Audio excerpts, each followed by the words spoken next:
Hello, everybody.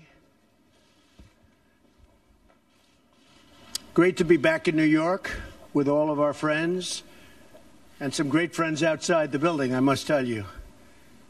I want to thank all of our distinguished guests who are with us today, including members of our cabinet, Treasury Secretary Stephen Mnuchin, OMB Director Mick Mulvaney, and of course our Transportation Secretary, who's doing a fabulous job, Elaine Chao.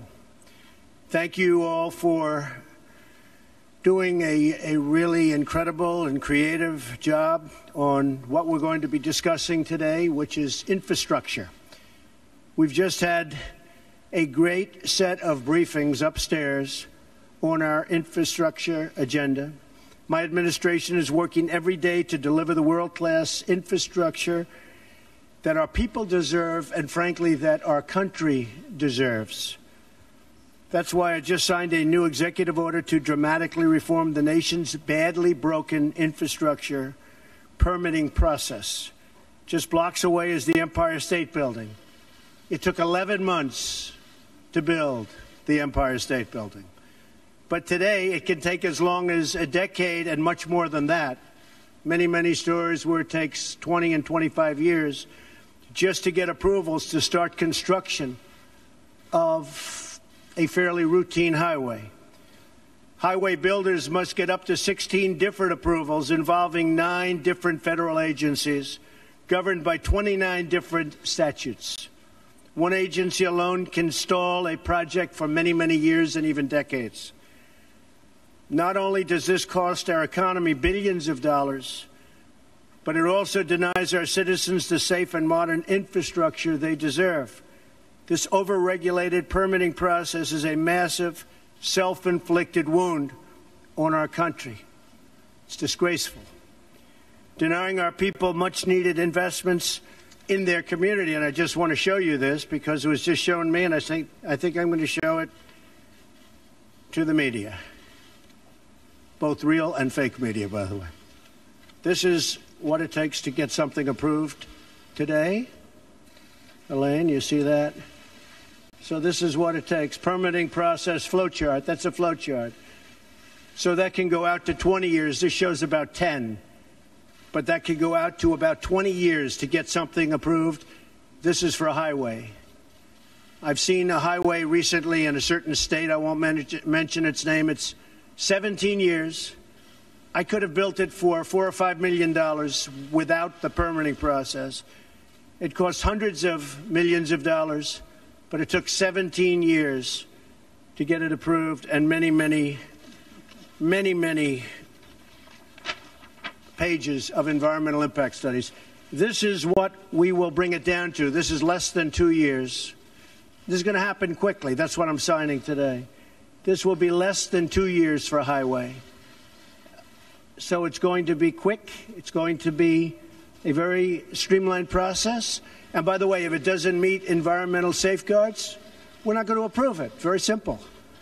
We're not going to approve it. So this is just, maybe this one will say, let's throw the other one away. Would anybody like it from the media? Would anybody like that long, beautiful chart? You can have it. So my executive order also requires agencies to work together efficiently by requiring one lead agency for each major infrastructure project. It also holds agencies accountable if they fail to streamline their review process. So each agency is accountable. We're going to get infrastructure built quickly, inexpensively, relatively speaking, and the permitting process will go very quickly. No longer will we tolerate one job-killing delay after another.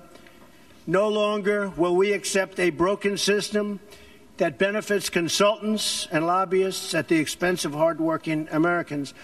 Now, I knew the process very well, probably better than anybody. I had to get permits for this building and many of the buildings. I built all of the buildings I built in Manhattan and many other places. And I will tell you that the consultants are rich people. They go around making it very difficult. They lobby Congress. They lobby state governments, city governments to make it very difficult so that you have to hire consultants and that you have to take years and pay them a fortune. So we're streamlining the process, and we won't be having so much of that anymore. No longer will we allow the infrastructure of our magnificent country to crumble and decay. While protecting the environment, we will build gleaming new roads, bridges, railways, waterways, tunnels, and highways. We will rebuild our country with American workers, American iron, American aluminum, American steel. We will create millions of new jobs and make millions of American dreams come true. Our infrastructure will again be the best in the world. We used to have the greatest infrastructure anywhere in the world. And today we're like a third world country. We are literally like a third world country. Our infrastructure will again be the best. And we will restore the pride in our communities, our nation. And all over the United States, we'll be proud again. So I want to thank everybody for being here. God bless you. God bless the United States. And if you have any questions, we have Mick, you could come up here, please. Come on up.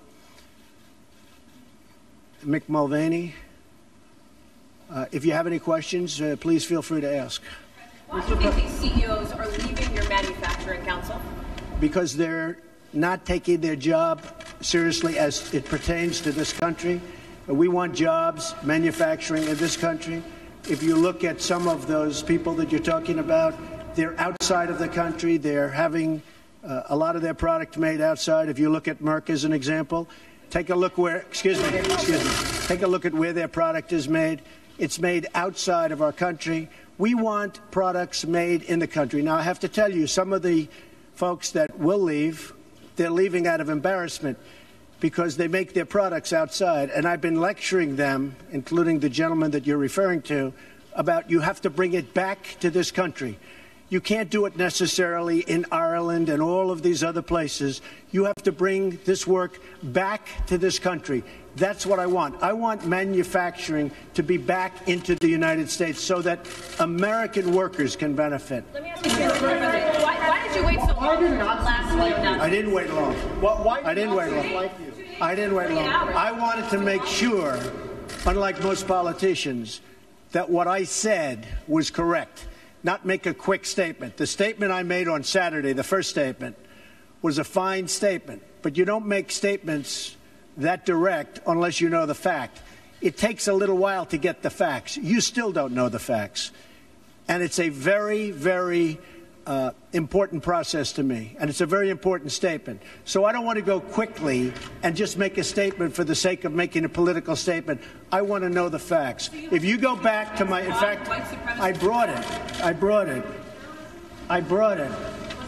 Who did you bring, Mr. President? As I said on, remember this, Saturday, we condemn in the strongest possible terms this egregious display of hatred, bigotry, and violence.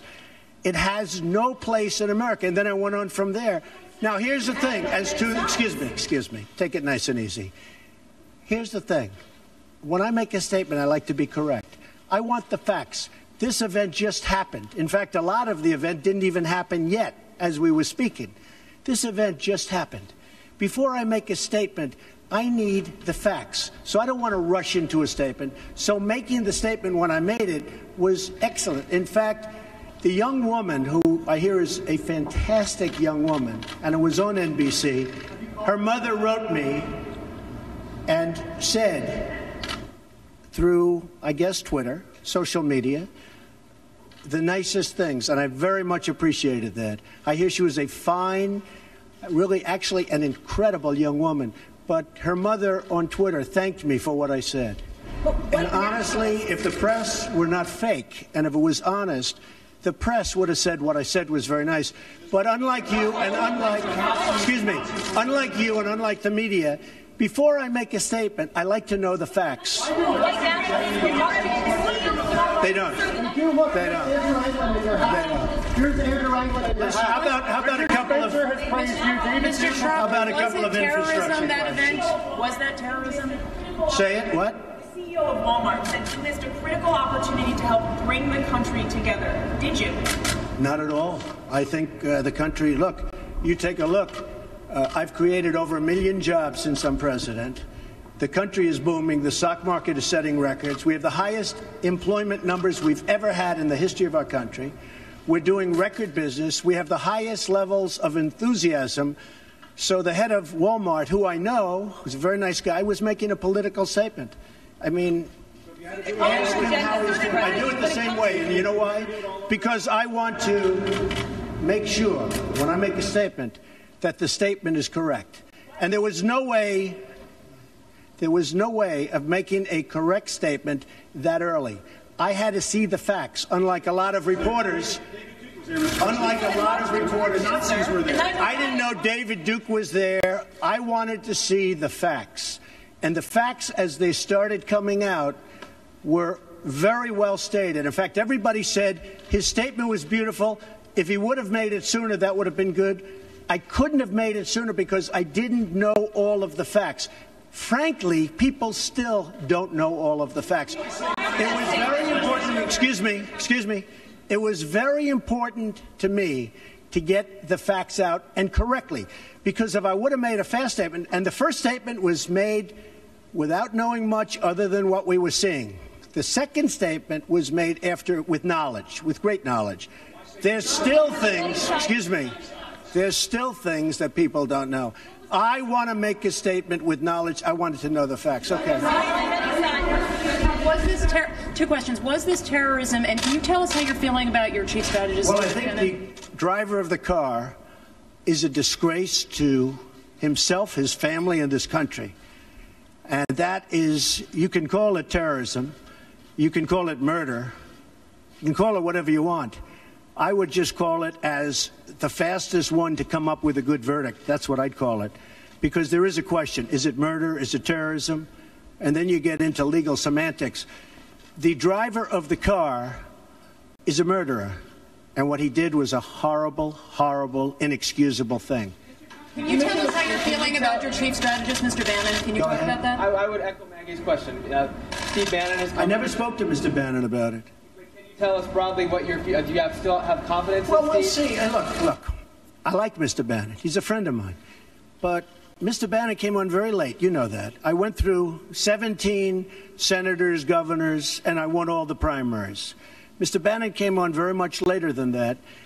And I like him. He's a good man. He is not a racist. I can tell you that. He's a good person. He actually gets a very unfair press in that regard. But we'll see what happens with Mr. Bannon. But he's a good person, and I think the press treats him, frankly, very unfairly. Do you have confidence that Senator McCain has called on you to defend your National Security Advisor, H.R. McMaster, against Obama's attacks? I did it the last time. And he called on it again, linking the Senator McCain? To the alt-right. And Senator McCain, you mean the one who voted against Obamacare? And he said... Who is Senator? You mean Senator McCain who voted against us getting good health care? McCain said that the alt-right is behind these attacks, and he linked that same group to those who perpetrated the attack in Charlottesville. Well, I don't know. I can't tell you. I'm sure Senator McCain must know what he's talking about. But when you say the alt-right, define alt-right to me. You define it. Go ahead. Well, I'm saying, define it for me. Come on, let's go. Define Senator it. McCain defined them as the same group. Okay, what about the alt-left that came charging him? Excuse me. What about the alt-left that came charging at the, as you say, the alt-right? Do they have any semblance of guilt? This is Senator McCain's statement. Let me ask you this. What about the fact that they came charging with clubs in their hands, swinging clubs? Do they have any problem? I think they do. So, you know, as far as I'm concerned, that was a horrible, horrible day. Wait a minute. I'm not finished. I'm not finished, fake news. That was a horrible day. I will tell you something. I watched those very closely, much more closely than you people watched it. And you have you had a group on one side that was bad, and you had a group on the other side that was also very violent. And nobody wants to say that, but I'll say it right now. You had a group on the other side that came charging in without a permit, and they were very, very violent.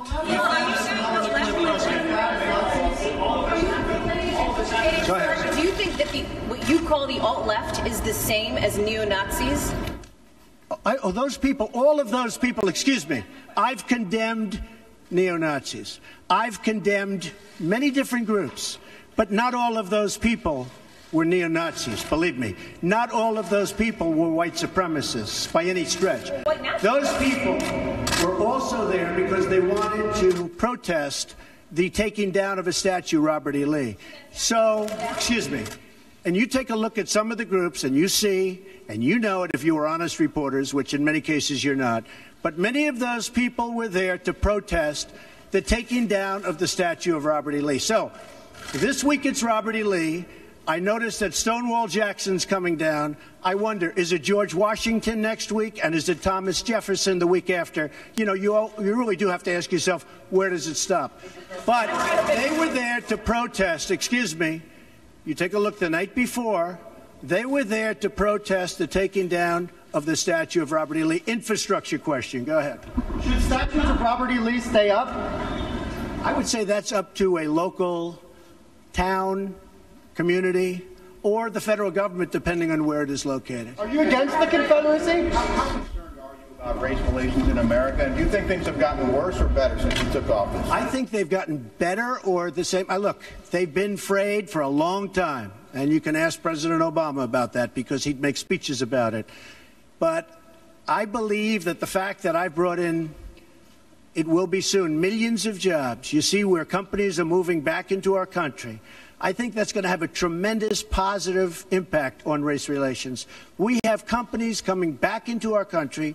We have 2 car companies that just announced. We have Foxconn in Wisconsin just announced. We have many companies, I say, pouring back into the country. I think that's going to have a huge positive impact on race relations. You know why? It's jobs. What people want now, they want jobs. They want great jobs with good pay. And when they have that, you watch how race relations will be. And I'll tell you, we're spending a lot of money on the inner cities. We're fixing the inner cities. We're doing far more than anybody's done with respect to the inner cities. It's a priority for me, and it's very important. Mr. President, are you putting what you're calling the alt-left and white supremacists on the same moral plane? I'm not putting anybody on a moral plane. What I'm saying is this. You had a group on one side and you had a group on the other, and they came at each other with clubs, and it was vicious, and it was horrible, and it was a horrible thing to watch. But there is another side. There was a group on this side, you can call them the left, or you've just called them the left, that came violently attacking the other group. So you can say what you want, but that's the way it is. On both sides, sir? You said there was hatred, there was violence on both sides. Well, I do think there's blame. Yes, I think there's blame on both sides. You look at both sides. I think there's blame on both sides, and I have no doubt about it, and you don't have any doubt about it either. And if you reported it accurately, you would say. Neo-Nazis started this. They showed up in Charlottesville to protest. Excuse me, they didn't put themselves down as neo-Nazis. And you had some very bad people in that group. But you also had people that were very fine people on both sides. You had people in that group, excuse me, I saw the same pictures as you did. You had people in that group that were there to protest the taking down of, to them, a very, very important statue and the renaming of a park from Robert E. Lee to another name. George Washington was a slave owner. Was George Washington a slave owner? So will George Washington now lose his status? Are we going to take down, excuse me, are we going to take down statues to George Washington? How about Thomas Jefferson? What do you think of Thomas Jefferson? You like him? Okay, good. Are we going to take down the statue? Because he was a major slave owner. Now we're going to take down his statue. So you know what? It's fine. You're changing history, you're changing culture, and you had people, and I'm not talking about the neo-Nazis and the white nationalists, because they should be condemned totally. But you had many people in that group other than neo-Nazis and white nationalists, okay? And the press has treated them absolutely unfairly. Now, in the other group also, you had some fine people, but you also had troublemakers, and you see them come with the black outfits and with the helmets and with the baseball bats. You had a lot of bad people in the other group too. Treated unfairly, sir. I'm sorry, I just didn't understand what you were saying. You were saying the press has treated white nationalists unfairly? No, I just didn't understand what you were saying. No. There were people in that rally, and I looked the night before. If you look, They were people protesting very quietly the taking down of the statue of Robert E. Lee. I'm sure in that group there were some bad ones. The following day it looked like they had some rough, bad people, neo-Nazis, white nationalists, whatever you want to call them. But you had a lot of people in that group that were there to innocently protest and very legally protest because, you know, I don't know if you know, they had a permit. The other group didn't have a permit. So I only tell you this. There are two sides to a story. I thought what took place was a horrible moment for our country, a horrible moment. But there are two sides to the country. Does anybody have a final? Does anybody have? You have an infrastructure. What makes you think you can get an infrastructure bill? You didn't get health care. Well, you know, I'll tell you. We came very close with health care. Unfortunately, John McCain decided to vote against it at the last minute. You'll have to ask John McCain why he did that. But we came very close to health care. We will end up getting health care. But we'll get the infrastructure, and actually, infrastructure is something that I think will have bipartisan support on. I actually think Democrats will go along with the infrastructure. President, have you spoken to the family? Have you spoken to the family of the victim of the car attack? No, I'll be reaching out. When will you be reaching out? I thought that the statement put out, the mother's statement, I thought was a beautiful statement. I was telling you, it was something that I really appreciated. I thought it was terrific, and really under the kind of stress that she's under and the heartache that she's under, I thought putting out that statement to me was really something I won't forget. Thank you all very much. Thank you. Thank you. Do you plan to go to Charlottesville, Mr. President? Do you think you're helping to heal the nation? I own a house in Charlottesville. Will you go to? Does anyone know I own a house in Charlottesville? Where is it? Oh boy, it's going to be.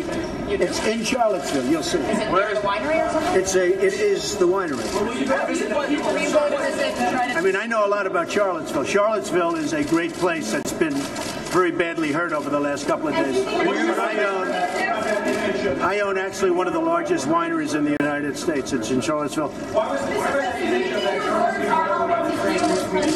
What do you think needs to be done to overcome the racial divides? Well, I really think jobs can have a big impact. I think if we continue to create jobs, over 1 million, substantially more than 1 million, and you see just the other day, the car companies coming in with Fox, Fox. I think if we continue to create jobs at levels that I'm creating jobs, I think that's going to have a tremendous impact, positive impact on race relations. And what you said today, how do you think that will impact the racial? Because the people are going to be working, they're going to be making a lot of money, much more money than they ever thought possible. I mean, your remarks that's going to happen. And the other thing, very important, I believe wages will start going up. They haven't gone up for a long time. I believe wages now, because the economy is doing so well with respect to employment and unemployment, I believe wages will start to go up. I think that'll have a tremendously positive impact on race relations. Why have bigots been drawn to you, Mr. President? Was Trump Tower wiretap?